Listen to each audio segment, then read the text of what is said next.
하나님의 말씀 사도행전 2장 42절부터 47절입니다. 제가 봉독하겠습니다. 그들이 사도의 가르침을 받아 서로 교제하고 떡을 떼며 오로지 기도하기를 힘쓰니라. 사람마다 두려워하는데 사도들로 말미암아 기사와 표적이 많이 나타나니 믿는 사람이 다 함께 있어 모든 물건을 서로 통용하고 또 재산과 소유를 팔아 각 사람의 필요를 따라 나누어 주며 날마다 마음을 같이하여 성전에 모이기를 힘쓰고 집에서 떡을 떼며 기쁨과 순전한 마음으로 음식을 먹고 하나님을 찬미하며 또 온 백성에게 칭송을 받으니 주께서 구원 받는 사람을 날마다 더하게 하시니라. 아멘.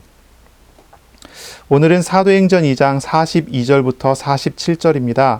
임마누엘의 공동체라는 제목으로 우리가 함께 하나님의 말씀을 나누겠습니다. 오순절날에 성령의 강림의 사건이 일어났을 때 회개하고 세례를 받고 성령을 받은 사람이 3,000명이나 더해졌어요. 하나의 큰 부흥이 일어난 것이지요. 이런 부흥이 우리에게 필요하다 이런 생각이 들어요. 이 부흥이라고 하는 것은 사람들이 이제 숫자가 늘어나고 또 부하고 흥하고 하는 것이라 이렇게 생각하기 쉬운데 사실 그렇지가 않고요. 부흥이라고 하는 말은 성경에 딱 한 번 언급이 되는 그런 이제 말입니다. 성경에 딱 한 번 나와요. 이제 하박국서의 3장 2절 정도에 나오는데 이 부흥이라고 하는 말은 이제 되살다, 구원하다, 다시 일어나다 뭐 이런 의미로 해석을 할 수 있는 그런 말이고요. 솔로몬 때나 다윗 때의 영광으로 다시 돌아가는 어떤 그런 의미로 생각을 하면 될 것 같아요.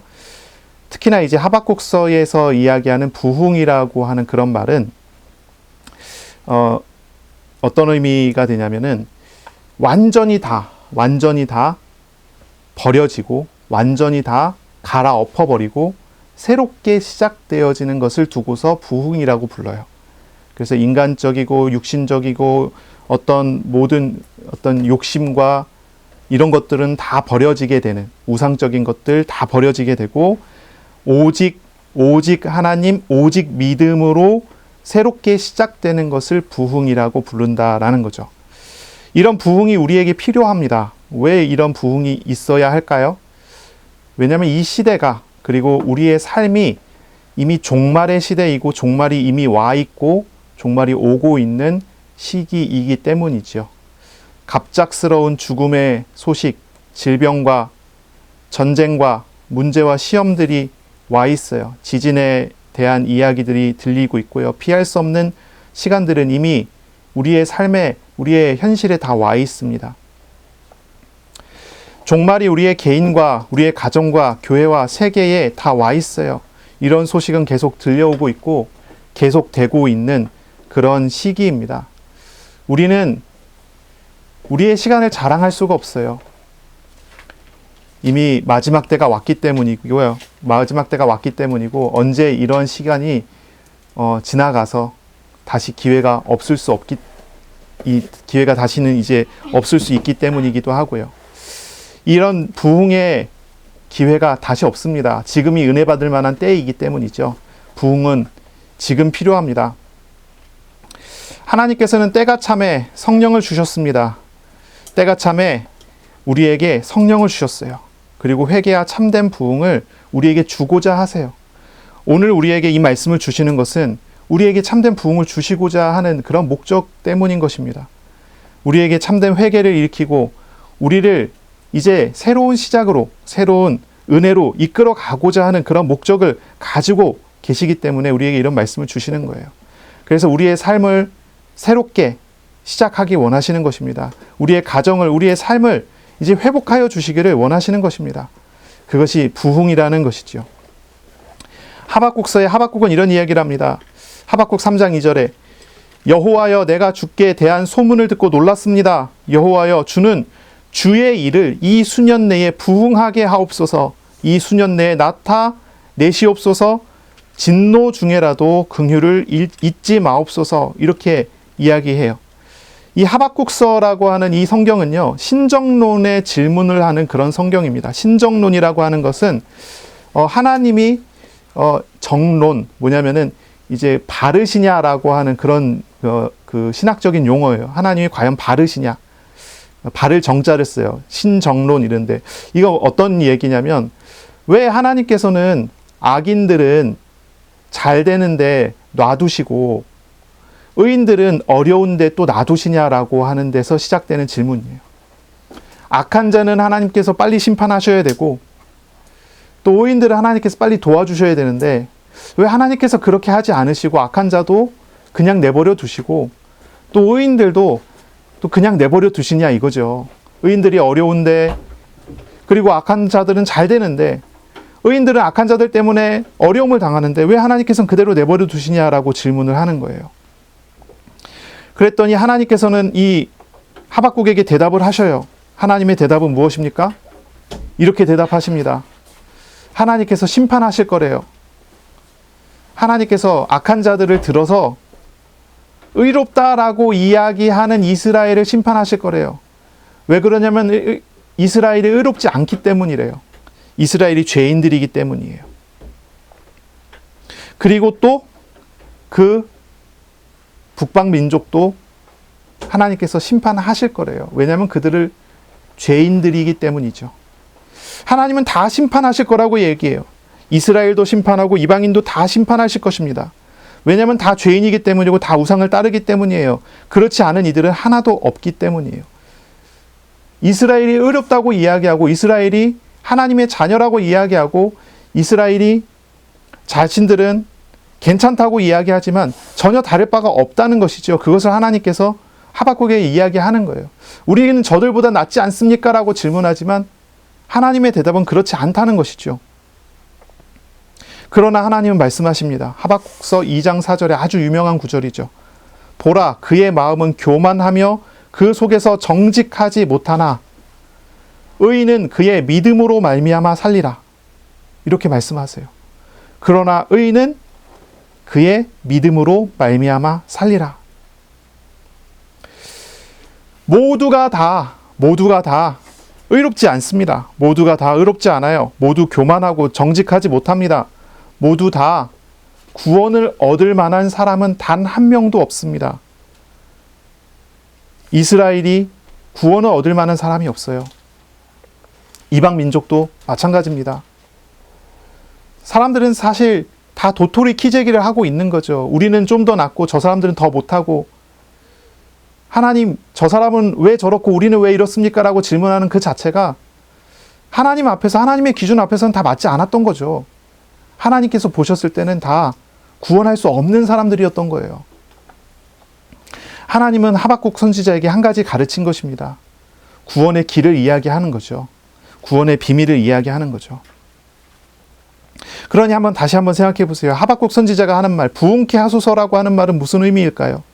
부흥케 하소서라는 말은, 그것은요, 이스라엘이 죄와 우상을 다 깨닫고 다 버리고 돌이켜서 오직 하나님만을 믿음으로 말미암아 살게 하소서라는 그런 의미예요. 부흥이라고 하는 말은 회개하고 다 버리고 하나님께로 돌아오게 되는 것을 이야기하는 거예요. 회개와 성령 강림, 하나님 안에서의 새 시작이 부흥이에요. 여기에서 중요한 키워드가 있다면 그것이 회개고, 그리고 주님 안에서의 다시 시작이라고 하는 그것입니다. 그것이 부흥이라고 하는 것입니다. 겉모습이 중요한 게 아니라 내면이 정말 중요한 것이죠. 우리가 지난주에 읽었었던 구절의 제일 마지막에 3천이라는 숫자가 더해졌다고 했습니다. 3천이라고 하는 숫자. 그리고 오늘 읽었던 구절의 제일 마지막에 보니까 주께서 구원받는 사람을 날마다 더하게 하시니라 했어요. 구원받는 사람을 날마다 더하게 하시니라. 숫자를 셀 수 없는 숫자가 계속 더해졌어요. 계속 증가했습니다. 숫자가 점점 많아져요. 한번 우리가 상상해 볼 수가 있겠죠. 자, 한번 상상해 보세요. 숫자가 많아지면, 사람들이 많아지면, 그러면 그 모임은, 그 공동체는 문제가 많아질까요? 문제가 없어질까요? 문제가 점점 많아져요. 숫자가 많아지면 문제는 많아져요. 그렇지 않습니까? 당연히 그런 것입니다. 제가 예전에 신학교에서 강의 들을 때 들었던 이야기인데요. 어느 신도시가 개발될 때 그 신도시에 원래 있었던 시골 교회에서 있었던 일이래요. 갑자기 시골 교회에서 부흥이 일어났대요. 부흥이 일어났대요. 막 신도시가 개발이 되고 아파트 입주가 막 시작이 되니까 한 달에 막 성도가 몇백 명씩 막 늘어나는 거예요. 그러니까 1년 되니까 몇천 명이 막 늘어났다는 거예요. 그래서 그 목사님이 갑자기 암에 걸리셨다는 그런 이야기가 있습니다. 갑자기 암에 걸리셨대요. 숫자가 막 늘어나니까 각종 요구가 그렇게 늘어나더래요. 예전에 있었던 교회에서는 목사님이 이렇게 해주셨다면서 이렇게 해달라고 저렇게 해달라고 그렇게 해달라고 막 한 자리 차지해서 뭔가 하려고 목사님께 이렇게 요구하고 저렇게 요구하고 내가 이 교회에서 이것 좀 하려고 하니까 목사님 이것 좀 허락해 주세요. 저렇게 해주세요. 알력 싸움이 일어나고 재산 싸움이 일어나고 이런저런 문제가 각종 문제가 막 터지기 시작하는데 감당이 안 될 정도로 많아졌다는 것입니다. 이런 게 부흥일까요? 만약에 그런 교회는요. 내부에서부터 진짜 회개 다 버려지고 오직 믿음으로 나아가는 오직 예수로 나아가는 참된 부흥이 그 안에서부터의 참된 개혁이 일어나지 않으면 그런 교회는 교회의 탈을 쓴 그냥 세상 사회일 뿐이죠. 아니 예수님께서 이야기하신 강도의 소굴에 불과할지도 몰라요. 그런 건 부흥이 아니죠. 그렇죠? 아니 뭐 앞에 나와서 있는 지도자가 아주 강력한 카리스마가 있어서 아주 강력한 리더십이 있어서 사람들 다 휘어잡아 갈 수 있어요. 그런데 그것이 세상에서 하는 거하고 뭐가 다를 바가 없다는 거죠. 그런 건 부흥이라고 할 수가 없는 것이죠. 어떤 면에서는 그런 부분들이 분명히 있는 것입니다.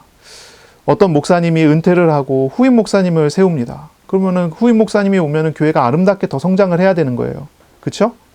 왜냐하면 1세대 목사님을 통해서 교회가 아름답게 오직 예수 그리스도로 단단하게 굳어졌다면 2세대 목사님을 통해서 그 교회는 더 아름다운 비전을 통해서 성장해 나가야 되는 거 아니겠어요? 그런데 많은 교회가 갈라지고 싸우고 깨지고 문제가 생깁니다. 왜 그럴까요? 어떤 면에서는 참된 부흥이 아니었다는 증거입니다. 이건 참 마음 아픈 일이에요. 가슴 아픈 일입니다. 이런 것들을 우리가 생각해 봐야 돼요. 겉모습이 중요하지 않습니다. 정말로 중요한 것은 내부의 내면입니다. 우리 내면에 일어나야 되는 그런 내용이에요. 오늘 본 성경의 초대교회는요, 숫자가 늘어났어요. 그런데 아무 문제가 없어요. 아무 문제가 없어요. 42절부터 47절을 한번 읽어보세요. 문제가 없는 정도가 아닙니다. 오히려 갈수록 칭찬을 듣는 공동체가 됩니다. 이들은요, 참된 부흥이 일어났던 것입니다. 이들은요, 자신들의 욕심과 탐욕과 명예심과 우상들을 다 내다 버렸습니다. 회개하고 무릎을 꿇었습니다. 이들은요, 자신의 재산과 소유를 다 팔았습니다. 각 사람의 필요를 따라 다 나눠줬습니다. 이 사람들은요, 그렇게 했어요. 유무상통하는, 어떻게 보면 공산체제처럼 보일 정도의 그런 공동체를 이루었습니다. 자발적으로, 자생적으로 여기 모이는 수천 명의, 어쩌면 수만 명의 사람들이 그렇게 했어요. 잡음이 없었어요. 날마다 소문이 나서 불신자들이 찾아와갖고 나도 예수 믿을게요 하면서 들어올 정도의 교회가 형성이 돼요. 참된 공동체가, 참된 부흥이 이 안에서 일어났다는 그런 말이죠. 그런 내용이에요. 우리 안에서 이런 참된 부흥이 일어나야 되지 않겠어요? 우리가 정말로 요구하고 우리가 정말로 구하는 부흥은 어떤 것입니까? 다들 기도하고 있잖아요. 그렇죠? 어떤 기도를 합니까? 어떤 소원을 가지고 어떤 기도를 하고 계십니까? 어떤 기도 하시나요? 우리가 진짜 기도해야 되지 않겠어요? 하나님을 인격적으로 알아가야죠. 하나님을 정말로 찾아야죠. 하나님을 만나야죠. 정말로 내 것이 버려지고 오직 하나님만을 내가 알아가야 되겠죠. 그리고 그러한 만남이 이루어지는 공동체가 이루어지고요. 그래서 말 그대로 진짜로 하나님의 나라와 같은, 천국과 같은 그런 공동체가 우리 안에서 나오고 우리 안에서 그런 공동체를 형성해 나가는 그런 그런 은혜가 우리 안에 나와야 되지 않겠어요? 그런 우리의 기도가 있어야 되지 않겠습니까? 크신 하나님의 주권을 믿고 겸손히 은혜를 구하면서 이러한 참된 부흥이 우리 교회, 그리고 우리 가정에, 그리고 우리 개인에게 회복되어질 수 있도록 그렇게 기도하시고 이런 오순절의 부흥이 이루어지기를 바랍니다. 아멘. 이런 오순절의 부흥은요, 하나님께서 우리에게 역사하실 때 이루어지는 그런 부흥입니다. 이런 부흥은요, 인간의 노력과 인간의 활동의 결과가 아니에요. 성령의 역사의 결과입니다. 하나님의 사역입니다. 이 부흥은요, 사람의 노력에 의해서 이루어지는 게 아니라 하나님께서 하시고자 하는 의지에 따라서 되는 거라는 것이죠. 이것을 우리는 봐야 돼요. 하박국의 기도를 다시 한번 생각해 보세요. 하박국은 이렇게 기도합니다. 여호와여, 내가 주께 대한 소문을 듣고 놀랐나이다. 여호와여, 주는 주의 일을 이 수년 내에 부응하게 하옵소서. 이 수년 내에 나타내시옵소서. 진노 중에라도 긍휼을 잊지 마옵소서. 이 하박국 선지자는 하나님께 간구합니다. 긍휼을 구합니다. 부흥을 구합니다. 그러한 때를 구합니다. 시간표를 구합니다. 이것을 할 수 있는 것은 사람이 아니라는 걸 알기 때문에 하나님께 구하는데 하나님의 긍휼을 구하고 하나님의 시간표를 구하는 것입니다. 우리가 이렇게 기도해야 될 것입니다. 하나님, 이러한 시간표를 우리에게 허락해 주십시오. 이렇게 기도해야 될 것입니다.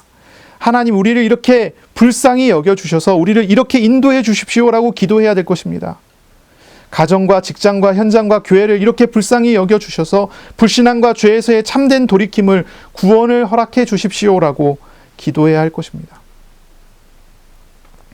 하박국 선지자는요, 제일 마지막에 이런 고백을 합니다. 하박국서 3장 17절부터 19절까지 보면 이런 고백이 나옵니다. 비록 무화과 나무가 무성하지 못하며 포도나무에 열매가 없으며 감람나무에 소출이 없으며 밭에 먹을 것이 없으며 우리의 양이 없으며 외양간에 소가 없을지라도 나는 여호와로 말미암아 즐거워하며 나의 구원의 하나님으로 말미암아 기뻐하리로다. 주 여호와는 나의 힘이시라. 나의 발을 사슴과 같게 하사 나를 나의 높은 곳으로 다니게 하시리로다. 하박국은요, 먼저는 하나님께 신종론의 질문을 했잖아요. 하나님, 과연 하나님은 정의로우십니까? 이렇게 질문했잖아요. 왜 악한 자는 잘 되고 왜 의로운 우리는 이렇게 어렵습니까? 이렇게 질문했잖아요. 왜 불신자들은 잘 되는 것 같은데 왜 하나님의 자녀들인 우리는 이렇게 어렵습니까? 라고 이렇게 질문했잖아요. 하지만 이 하박국 선지자가 하나님을 경험하게 됐을 때, 하나님의 말씀을 듣고 하나님의 말씀을 묵상하게 됐을 때, 하나님을 알게 된 다음에 하나님을 믿는 마음으로, 하나님을 믿는 중심으로 바뀌어지죠. 태도가 바뀌죠. 마음이 바뀌죠. 중심이 바뀌죠. 어떻게 바뀝니까? 없는 자신을 두고서 원망하지 않고요. 의로운 내가 가진 게 없어서 그것 때문에 하나님께 원망하지 않고요. 내가 가진 것이 없어도 괜찮습니다 라고 고백하기 시작해요. 내가 가진 게 없지만 괜찮습니다. 내가 소유한 게 없지만 괜찮습니다. 내가 아무것도 가진 게 없을지라도 하나님의 주권을 믿습니다. 나는 하나님을 믿습니다. 하나님의 주권을 따라간다면 험한 산길을 갈지라도 괜찮습니다. 이렇게 고백을 해요. 이렇게 고백을 합니다. 주 여호와는 나의 힘이시라. 나의 발을 사슴과 같게 하사 나를 나의 높은 곳으로 다니게 하시리라. 이런 고백을 하는 거예요. 참된 부흥이 일어나는 성도는요, 어떤 사람입니까? 참된 부흥이 일어나는 성도는요, 하나님 한 분으로 즐거워지는 사람입니다. 하나님 한 분으로 만족하게 되는 사람입니다.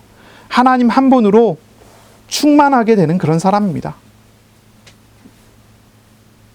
그런 사람이에요. 세상 것으로 만족하게 하는 것이 아니라 하나님으로 만족하게 되는 그런 사람이죠. 초대교회 성도들의 부흥이 그랬던 것입니다. 초대교회 성도들의 부흥이 그랬어요. 그들은요, 교회에 나오는 것이 결코 부하고 흥하고 하는 그런 일이 아니었어요. 초대교회 성도가 교회에 나오는 것은 가시밭길 가는 거하고 크게 다르지 않았을 거예요. 그들은 약 두 달 전에 십자가에 사형당해서 죽은 그 무리에 들어가는 거예요. 어쩌면 생계의 위협과 생사의 위협이 있을 수도 있는 그런 무리에 들어가는 거예요. 그런데 그들이 다 내려놓고 그 무리에 들어갑니다. 왜 그럴까요?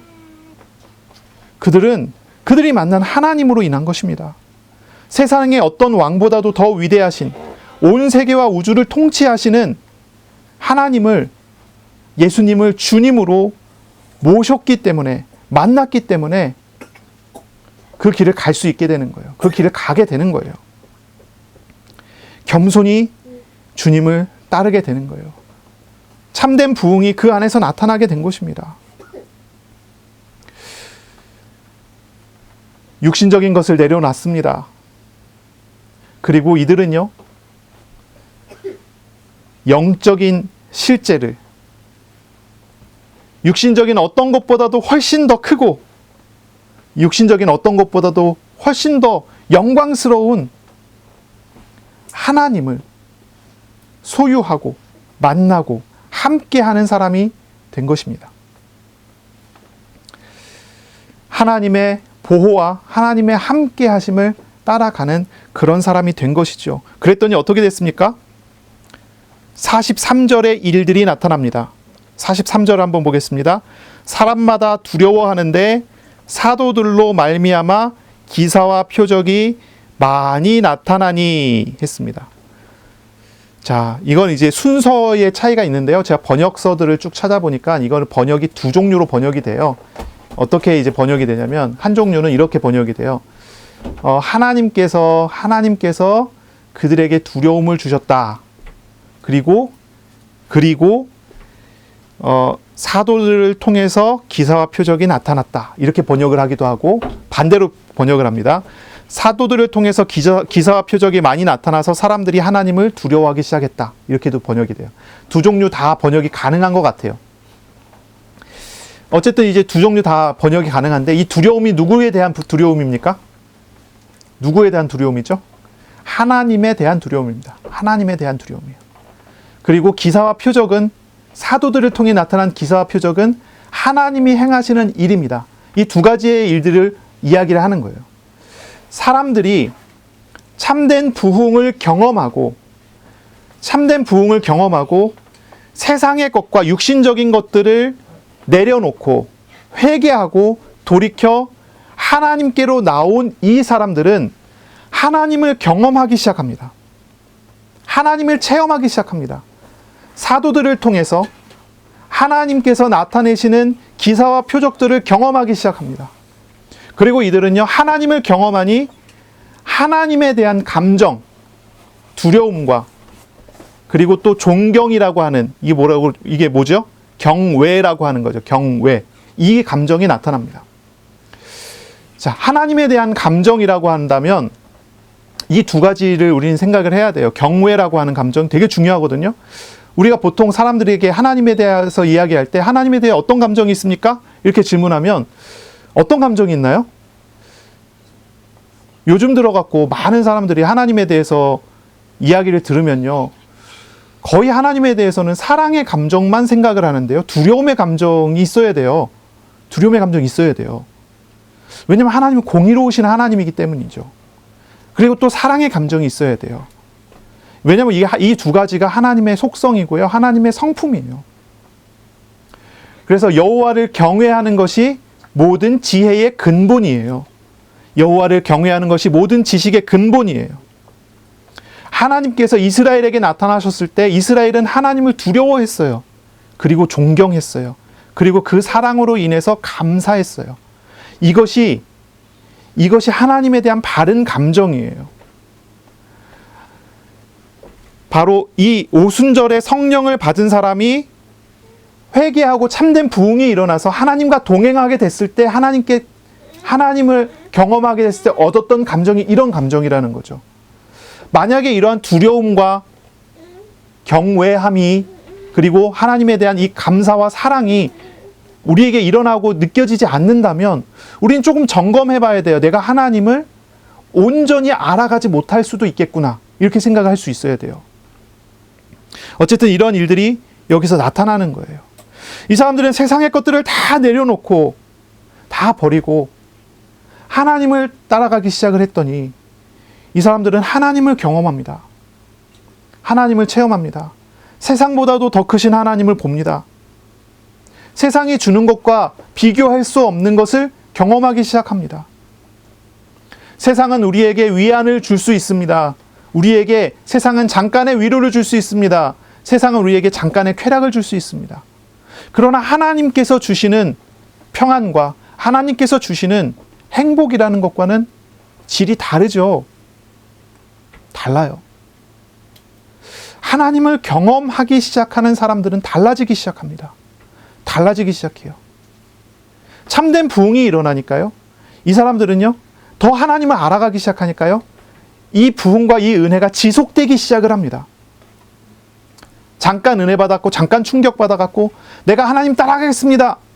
이 잠깐 이건 가능해요. 근데 곧 돌아가잖아요? 과거로 돌아가잖아요. 그런데 초대교회 성도들은 돌아가지 않고 지속되잖아요. 어떻게 가능합니까? 하나님을 계속 경험하는 비밀이 있었던 거죠. 이 비밀이 어디에 있어요? 42절에 있습니다. 그들이 사도의 가르침을 받아 서로 교제하며 떡을 떼며 오로지 기도하기를 힘쓰니라 라고 했습니다. 이것이 이 부흥이 지속된 비밀입니다. 비밀이라고 할까요? 다 아는 건데 비밀이라기보다는 다 알려진 이제 하나의 내용이겠죠. 겸손히 우리에게 찾아오신 하나님을 구하고 우리의 욕심과 우리의 우리 육신적인 것을 내려놓고 성령 충만해서 하나님을 따라가야 돼요. 그런데 그 방법이 있다면 바로 이것입니다. 말씀을 공부하는 것입니다. 또한 성도의 교제가 회복되는 것입니다. 그리고 오직 기도하는 것입니다. 이것을 우리가 회복할 때 우리의 은혜는 지속이 되고 우리의 삶도 지속이 되고 우리는 이 부흥을 지속하는 삶으로 나아갈 수가 있게 되는 것입니다. 이것이 참 중요합니다. 우리의 개인의 삶에 참된 부흥이 있기를 축복합니다. 아멘. 이 공동체는요, 임마누엘의 공동체예요. 임마누엘의 공동체. 오늘 제목이 임마누엘의 공동체입니다. 이 제목을 제가 정하는데 되게 고민을 많이 했어요. 이 제목을 도대체 뭐로 해야 될까? 참된 부흥이라고 할까? 고민하다가 부흥이라는 제목이 좀 어울리지 않는 것 같아요. 그래서 부흥이라는 제목을 지웠습니다. 뭐라고 할까? 초대교회의 특징이라고 할까? 가만히 생각해 보다가 그것도 아닌 것 같아요. 이것도 아니다. 한참 고민하다가 나온 제목이 임마누엘의 공동체라는 제목이에요. 이 초대교회에 한 가지 비밀이 있다면 그 비밀은 하나님께서 함께 하신다라고 하는 것입니다. 이 부흥이 일어난 것은 하나님께서 이들에게 찾아오셔서 부흥이 일어났어요. 이 부흥이 지속된 것은 하나님께서 이들과 함께 하셔서 이 부흥이 지속됐어요. 이것이 하나님의 의지였습니다. 하나님의 뜻이었어요. 그래서 이것이 된 거예요. 성령 충만이 하나님께서 우리와 함께 하시기 위해서 주신 은혜입니다. 그렇죠? 하나님께서 우리와 함께 하심이 성령 충만입니다. 그것이 성령 충만이에요. 제가 이제 막 여러 가지 이번 한 주 동안 기도하고 생각하고 찾아보고 소식을 듣고 이렇게 고민을 하고 하는 중에 한 가지 키워드가 계속 머릿속에 맴돌아요. 한 가지 이제 단어가 자꾸 맴도는 거예요. 그게 뭐냐면 외로움이라고 하는 단어가 계속 맴도는 거예요. 외롭다라고 하는 단어가 자꾸 맴돌아요. 근데 제가 외롭다기보다는 외로움이라는 단어가 계속 있는 거예요. 제 머릿속에 항상. 저를 만나시는 분들, 그리고 제가 소식을 듣는 분들, 여러 사람들이 그런 것 같더라고요. 그래서 제가 그 단어가 자꾸 마음에 있는 거예요. 그래서 그렇게 기도도 되고 그렇게 생각도 되고. 성경을 쭉 읽어보니까요, 이게 보이는 거예요. 이게 보여요. 아, 참 하나님께서 우리에게 함께 하시길 원하시는구나. 성경을 읽는데요, 이게 그려지는 거 있죠. 예수님께서 참 외로우셨구나, 이런 생각이 들어요. 예수님께서 참 외로우셨다. 예수님은요, 우리와 함께 하시기 위해서 참 고독한 길을 걸어가셨더라고요. 예수님의 공생의 사역 시작이요, 광야에서의 40일의 금식 기도였어요. 외로운 시간이죠.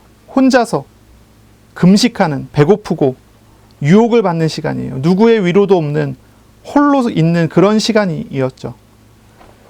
예수님의 말씀을 한번 찾아보니까요, 누가복음 9장 58절에 보니까 여우도 굴이 있어요. 공중의 새도 집이 있어요. 근데 인자는 머리 둘 곳이 없으셨어요. 예수님은 우리와 함께 하기 위해서 외로운 길을 가셨어요. 그 이유는 외로운 자들의 친구가 되어 주시기 위해서죠. 비난받고 고통받고 멸시당하는 어떤 이들과 함께 하기 위해서 예수님께서 그런 길을 가셨어요. 예수님은요, 외로운 이들을 불러서 그 외로운 이들의 짐을 짊어져 주셨어요. 멸시받고 외면받고 쫓겨나고 함께 할 수 없는 주변인들을 예수님이 일부러 찾아가셨죠. 그를 찾아가셔서 함께 하셨어요. 고아를 섬겨주시고 과부를 섬겨주시고 나병 환자를 만나러 가시고요.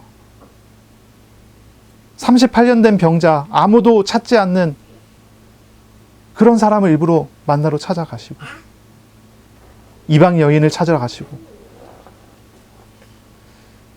아무도 만날 사람을 만나지 않기 위해서 사람을 피해갖고 한낮에 대낮에 사람들 나오지 않는 시간에 물 길러 나오는 수가성 여인을 찾아가시고, 예수님은 그런 사람들을 일부러 찾아가세요. 그런 사람을 만나주셔요. 하늘의 양식을 먹여주세요. 생명의 음료를 먹여주세요. 그리고 그 사람들을 만나주셔서 그 사람들을 과거와는 다른 삶으로 인도해 주세요. 그들이 외롭지 않게 성령으로 함께 해주세요. 그들을 그리스도의 몸된 공동체로 불러주셔서 생명의 만찬을 먹여주세요. 예수님은 십자가로 가시기 전에 제자들과 함께 만찬을 나눠주셨죠. 그리고서는 예수님께서는 외롭게 십자가에 달리세요. 외로운 십자가에 달리시죠. 고통과 고난의 십자가에 달리세요. 그리고 죽으시고 부활하신 다음에 다시 찾아오셔서 그 만찬을 다시 나누어 주세요. 성령 강림이 일어난 다음에 성령을 받은 이 성도들이 다시 이 만찬을 나눠요. 제가 요한복음 14장 16절부터 이렇게 쭉 찾아 읽어보는데요, 바로 이 구절이 딱 나와요. 요한복음 14장 16절부터 읽겠습니다. 내가 아버지께 구하겠으니 그가 또 다른 보혜사를 너희에게 주사 영원토록 너희와 함께 있게 하리니. 성령을 보내주도록 하겠다는 거죠. 성령을 보내주시겠다는 거예요. 17절이에요. 그는 진리의 영이라 세상은 능히 그를 받지 못하나니 이는 그를 보지도 못하고 알지도 못함이라. 그러나 너희는 그를 아나니 그는 너희와 함께 거하심이요 또 너희 속에 계시겠음이라. 자, 보혜사를 주시겠대요. 보혜사. 보혜사라는 말 자체가요, 보호하시고 은혜 주시고요, 우리를 보살펴 주세요.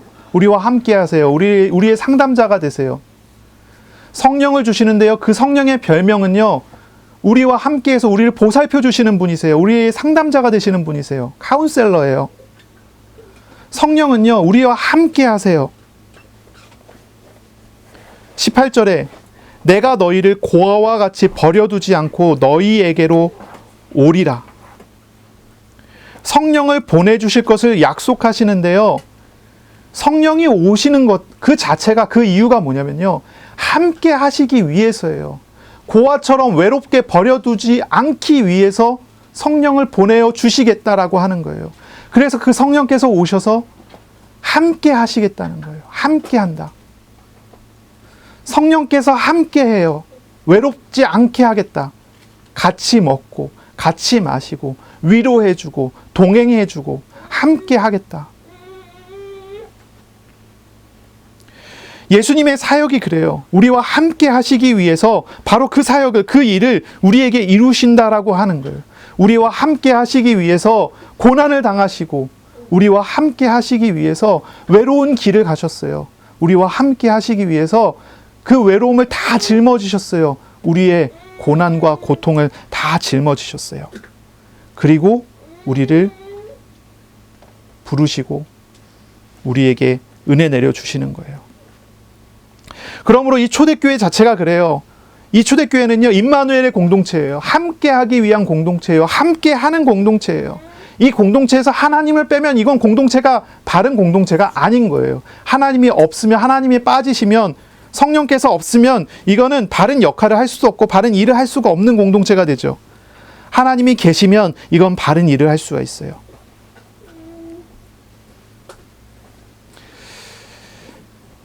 바로 이 성령께서 함께 하심으로 우리에게 함께 하시는 방법을 이 세 가지로 우리는 정리할 수 있습니다.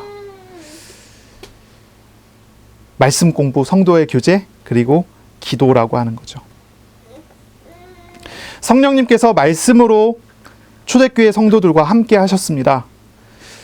자, 그들은 성령님의 함께 하시는 은혜 안에서 성경과 교리를 배우고 가르치기를 힘썼어요. 이제 여기 나오는 42절에 나오는 그들이 사도의 가르침을 받아 그랬었는데, 가르침이라는 말은 디다케라고 하는 헬라어 말이고요. 이 디다케는 이제 그 영어로 번역할 때는 이제 독트린이라고 이제 번역을 하든지 그렇게 해요. 우리말로 번역을 한다면 이건 가르침이나 아니면 교리라고 번역을 합니다. 교리. 이 가르침이, 이 사도의 가르침이 신약 성경이 됐습니다. 신약 성경이 됐고, 이것은 사도신경 같은 교리가 됐습니다. 그래서 이거를, 이 사도의 가르침을 직접적으로는 니케아 신경, 콘스탄티노플 신경 같은 이제 우리의 신앙 고백 교리라고 이렇게 직접 해석하기도 하고 신약 성경으로 해석하기도 합니다. 성경은, 이 신약 성경은 하나님의 자기 계시로 우리는 받을 수 있죠. 하나님을 인격적으로 알고 만나는 통로로 우리는 볼 수가 있습니다. 하나님께서 우리와 함께 하시는 방법으로 하나님은 우리에게 말씀하십니다. 말씀을 가르치십니다. 우리는 하나님과 함께 하는 것을 말씀을 통해서 얻어갑니다. 하나님의 말씀을 듣고 읽고 강론하고 묵상하는 것으로 우리는 하나님과 함께하는 삶을 살아가게 됩니다.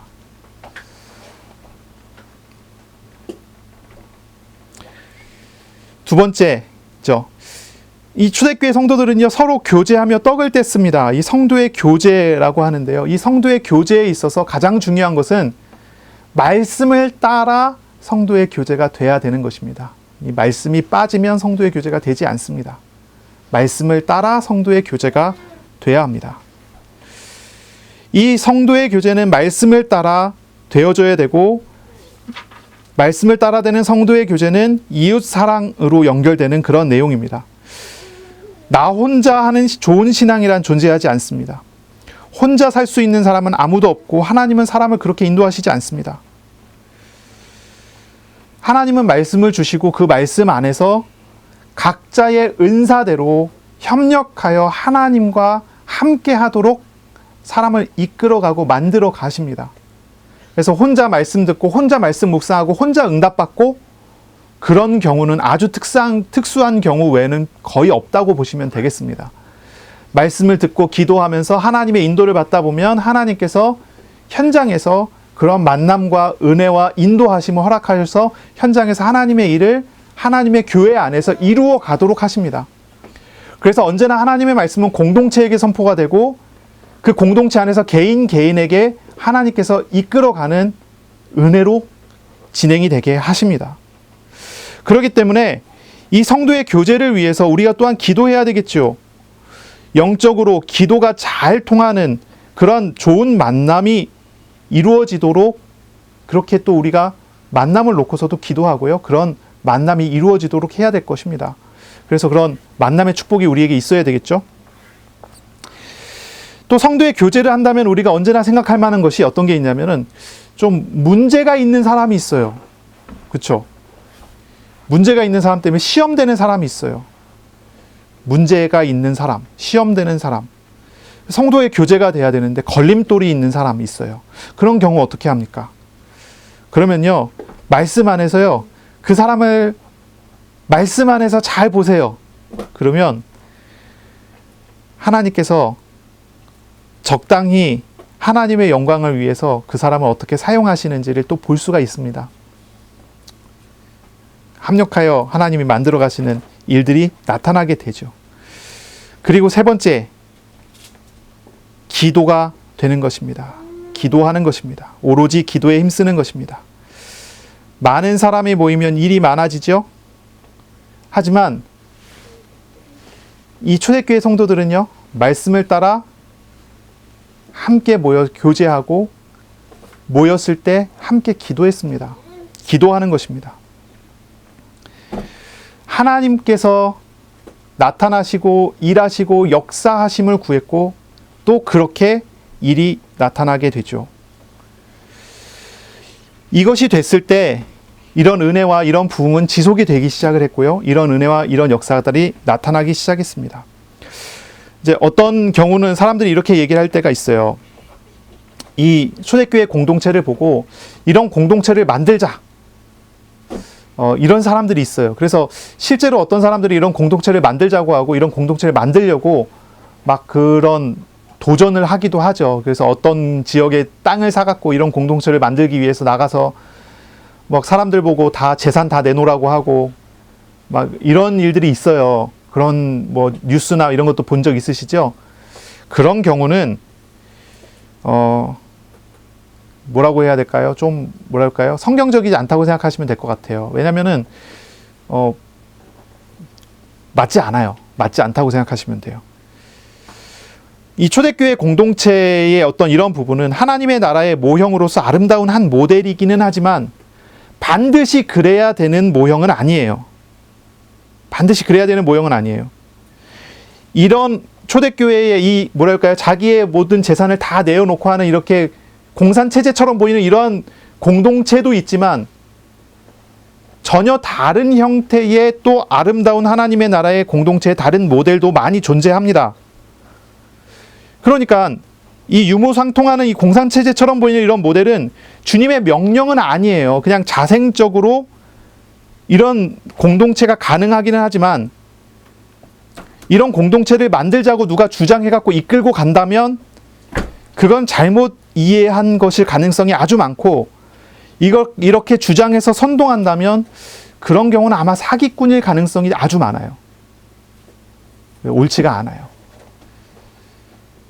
지금의 어떤 이런 자본주의 체제라고 하는 것을 하나님께서 허락하시고 이런 어떤 자본주의 체제라든지 재산이라든지 이런 것들을 하나님께서 허용하시고 이 성경에 나타나는 어떤 그런 재산 어떤 개념이라든지 물질 개념 같은 것이 있잖아요. 이걸 다 무시하잖아요. 그건 옳지 않죠. 이게 이제 자생적으로 자발적으로 이런 사람들이 모여서 그렇게 형성이 됐다. 그건 가능하지만 이렇지 않다고 한다면 그거를 강요한다면 그건 거의 사기가 되는 거죠. 그러니까 그런 것들은 위험하니까 좀 피하시는 게 좋고요. 우리는 아름다운 온전한 하나님의 나라의 공동체라는 것이 이 땅에 존재하지 않는다는 것을 알고 하지만 우리가 하나님의 인도하심을 따라 우리에게 맞는 하나의 모형으로서의 부흥의 공동체를 찾아가는 과정에 있는 것입니다. 이제 우리가 그렇게 생각하면 될 것 같고요. 그래서 이번 한 주간 우리가 또 기도하면서 인도받을 때는 우리가 집중해야 될 것이 세 가지가 있다는 것을 생각하면 되겠습니다. 하나님의 말씀에 집중하는 것입니다. 하나님을 알아가고 하나님과 함께하기 위하여 하나님의 말씀에 집중하는 것. 그리고 말씀을 따라 우리가 교제함에 집중하는 것입니다. 그래서 가정에서 집중하고요. 교회에서 또 서로 나눔에 집중하고 섬기는 것입니다. 그래서 이제 교제라고 한다면 말이 조금 어려울 수 있지만 섬기는 것입니다. 섬김. 내가 하나님의 말씀을 듣고 내가 이웃을, 내가 우리 가족을, 내가 함께하는 우리 교회 성도를 내가 어떻게 말씀을 가지고 섬길 것인가.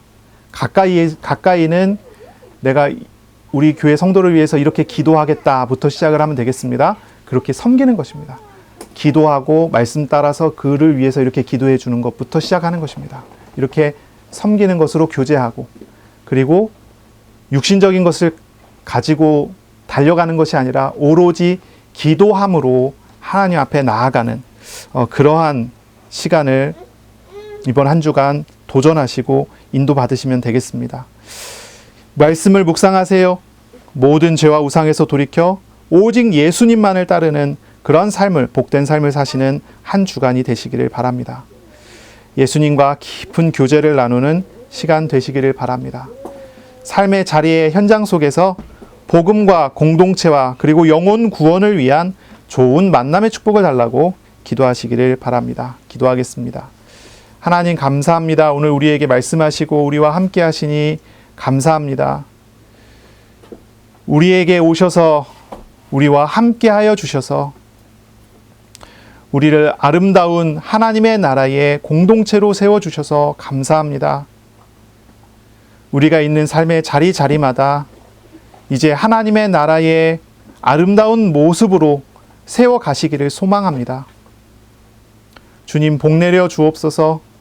주님 우리를 불쌍히 여기시고 주님 긍휼히 여겨 주옵시고, 그래서 우리가 있는 곳마다 영혼 구원을 위한 하나님의 나라가 세워지도록 이끌어 주옵소서. 우리의 가정이 온전히 복음으로 충만케 하여 주옵소서. 우리가 일하는 현장이 하나님의 나라의 전도의 현장이 되게 하여 주옵소서. 우리의 교회가 하나님만이 주인 되시는 오직 임마누엘의 공동체로 세워져 가게 하여 주옵소서. 우리의 개인의 마음과 생각들이 오직 예수 그리스도로 참된 행복과 평안을 누려가게 하여 주옵소서. 주님 복 주시고 은혜 주시기를 소원하고 감사하며 예수님의 이름으로 기도합니다. 아멘. 우리 구주 예수 그리스도의 은혜와 하나님의 사랑하심과 성령의 교통하심이 이제로 영원까지 항상 함께 있을지어다. 아멘.